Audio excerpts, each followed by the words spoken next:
When I first heard that my brother was getting married, I was overjoyed. But then his fiancée made a statement that left me stunned and hurt, not realizing the trouble it would cause later. I'm Emily, a 33-year-old office worker.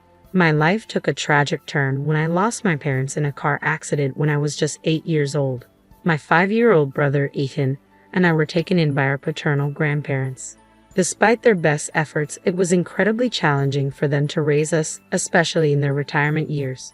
3 years later, I was placed with my aunt and uncle, becoming their adopted daughter. It was heartbreaking to be separated from Ethan, but at least we could still visit each other. The transition to my new home was nerve-wracking, but my aunt and uncle embraced me as if I were their own. "Let's take it slowly and become a real family," my uncle said. Their warmth and acceptance made me feel relieved and welcomed. Although their home was a bit farther from my grandparents, a 30-minute train ride made it manageable for occasional visits to my brother. Life with my aunt and uncle became a new chapter for me. I learned that being related by blood and having a parent-child bond are not the same thing. Through shared experiences and their unwavering love, my aunt and uncle became my true parents. Despite not being biologically related, our bond was genuine and strong.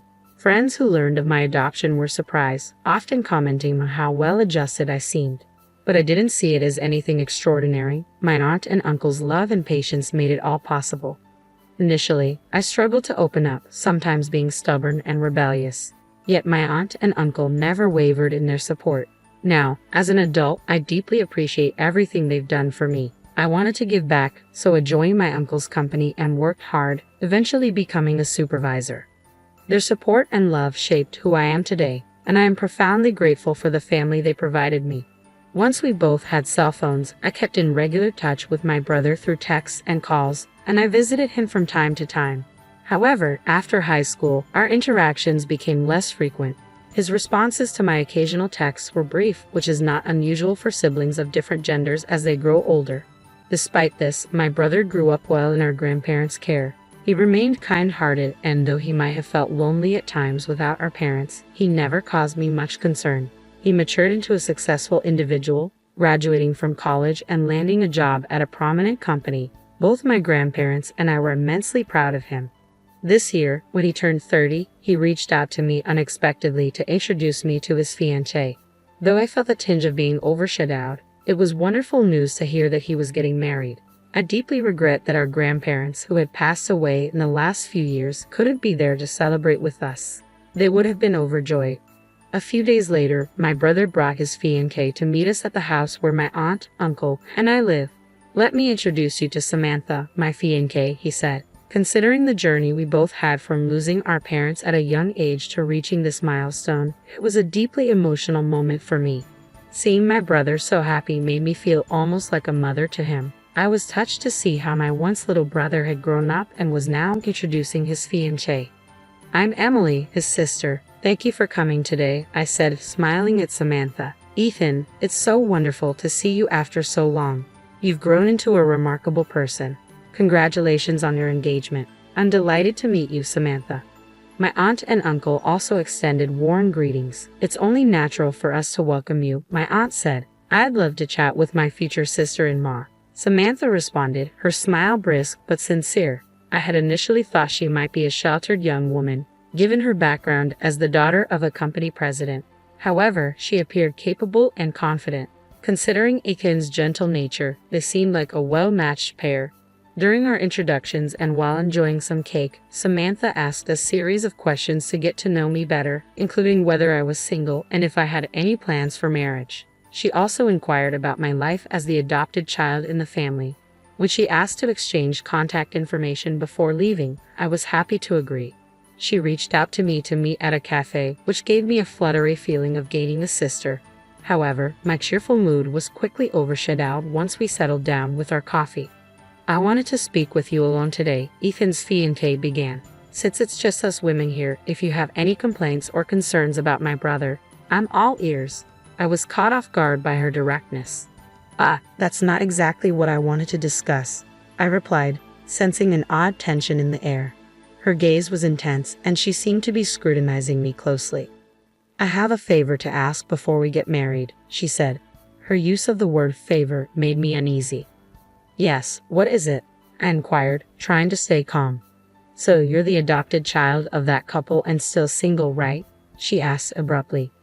Yes, that's right, I answered, a bit taken aback by her sudden questioning. Ethan is practically a stranger to you now, isn't he? Please don't involve yourself with us after we get married, she said, making my heart skip a beat. What? I stammered in surprise. We won't be inviting you to the wedding since you're considered a stranger. Wait, hold on, I said, trying to process her words. I may not be closely related by blood, but Ethan and I are siblings. I have no intention of interfering in your married life. I just want to attend and celebrate your wedding. I've heard that every family has its share of issues, but I assure you, I mean no trouble. Despite my reassurance, she shook her head, her expression unyielding. Please don't misunderstand. I'm saying that, even though you are family, you're still considered a stranger to us. I was left feeling confused and hurt by her harsh words. I struggled to grasp what she was saying and tilted my head in confusion. Ethan and you have been estranged for a long time, she said firmly. You're still single and living with those elderly folks, not even on your own. Being an adopted child and unmarried, it could be troubling if you were to rely on us in the future. Her cold demeanor, especially as the sister of my future brother-in-law, took me aback. She continued without a trace of empathy. It's out of the question for you to rely on us after they pass away. Wait a minute, I protested. They're still healthy. Please don't say things like that. Besides, I have my own job and income. Yes, for now, she interrupted with a sharp glance. If you were unemployed, I wouldn't have even bothered to greet you. Her harsh words stung. Anyway, we won't be inviting you to the wedding, and you don't need to invite us to any of your family events. Don't expect any support or care from us just because you're single. Her dismissive attitude was bewildering. Sure, I'm single, but I have a job and savings. The way she viewed me as a potential burden made me feel dizzy. I understand you have concerns, but not informing me about family events seems excessive. I don't think Ethan would agree with this approach. Just because we've seen less of each other recently doesn't mean our family bond is broken. She responded coolly, minimal involvement is inevitable, but please gradually distance yourself. This is for the sake of our happy marriage. If you refuse, it might complicate things. Her ultimatum felt more like a demand than a request. Ethan's proud smile from the other day flashed through my mind. This condition was unreasonable, but I didn't want to interfere with my brother's marriage. I was faced with her irrational demands and didn't know how to respond.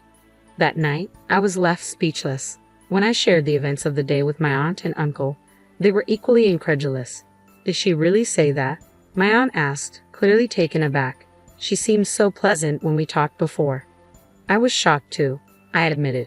I thought she just didn't want a sister-in-law meddling, but it turns out it's more than that. She insisted we're strangers and wouldn't hear otherwise. What will you do? My uncle asked, concerned. I don't want to ruin Ethan's wedding, I said. I'm unhappy about it, but I'll skip the wedding. Once things settle, I'll meet with Ethan alone to celebrate. I understand, my uncle said. But if Emily is treated like that, we have no desire to attend either. Yes, my aunt agreed. It seems the problem is on that young lady's side, doesn't it? I looked puzzled, but my uncle gave a slight smile and nodded in agreement. The wedding day arrived with clear, blue skies. I should have been there to witness my brother's special day up close, but it couldn't be helped. Then my cell phone rang. The screen displayed Samantha's name. I had saved her number thinking she'd become my sister-in-law, but now she felt more like a stranger. I felt no obligation to answer, so I let it ring. The phone stopped briefly, only to ring again. Ignoring it led to even more calls. I muttered in frustration, wondering how the bride could have time to call me on her wedding day. My aunt and uncle, recognizing the name on the screen, chuckled sympathetically. I switched my phone to silent mode, but it continued to vibrate incessantly. I wondered what kind of face Samantha, who had so bluntly called me a stranger, was making now. Eventually, the calls stopped, but my phone's call history was filled with her name. I couldn't help but think of her as a stalker, which made me chuckle despite the situation. There were a few voicemails, but I wasn't in the mood to listen to them. That afternoon, as my aunt, uncle, and I enjoyed our favorite donuts, the intercom rang insistently. When I went to the door, Samantha, Ethan's fiancée, burst in furiously. Hey, why weren't you answering your phone? Do you have any idea how many times I called? Aren't you supposed to be getting married today? What are you doing at a stranger's house? It's your fault the wedding's a disaster. I remained calm and smiled. I haven't done anything wrong. I simply didn't attend the wedding as you requested. Samantha's anger seemed to intensify. That's right, you didn't come because I told you you're considered a stranger. Why would I answer a stranger's call? Why are you here? I asked, puzzled. Because your uncle is the president of the Electrical Industry Association, and people noticed his absence, Samantha snapped. Someone started asking why he wasn't there, and it came out that his daughter, who is the groom's real sister, was denied attendance. Just then, Ethan arrived, looking concerned. Sorry, Emily. I thought Samantha left without hearing me out. I didn't know it had escalated this much. I heard from Samantha that you wouldn't attend because you were meeting your boyfriend's parents and couldn't tell me. I thought that was understandable, Ethan explained. Quite a convincing lie to cover up not attending my brother's wedding, I said, unimpressed. Ethan's face fell. When people realized why your uncle wasn't at the wedding, they got involved, and it caused a big commotion. The situation turned into chaos. Samantha bit her lip and glared at me. Because of you, I was criticized terribly and called inhumane. If you had answered the phone and come to the wedding, things might have been different. You heartless person. I was taken aback. Heartless? I did what you asked. You labeled me a stranger and didn't want me there.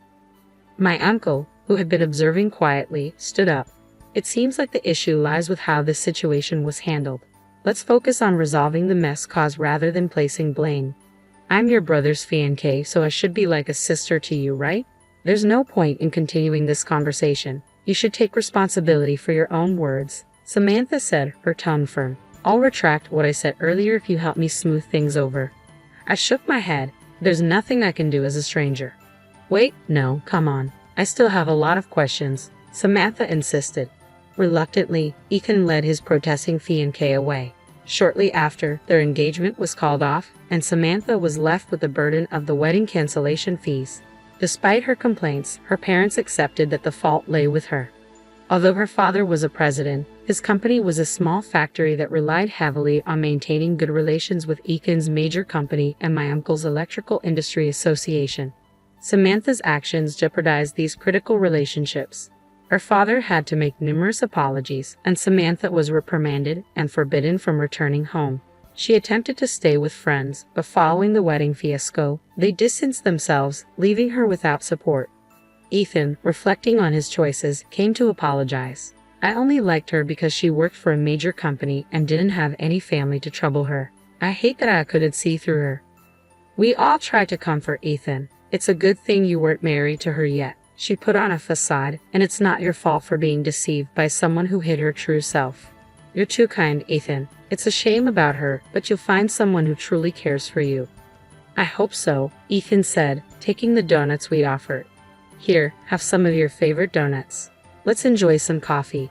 This incident unexpectedly brought me closer to Ethan, with whom I had lost touch as adults. The initial news of his engagement had been the catalyst for our reunion.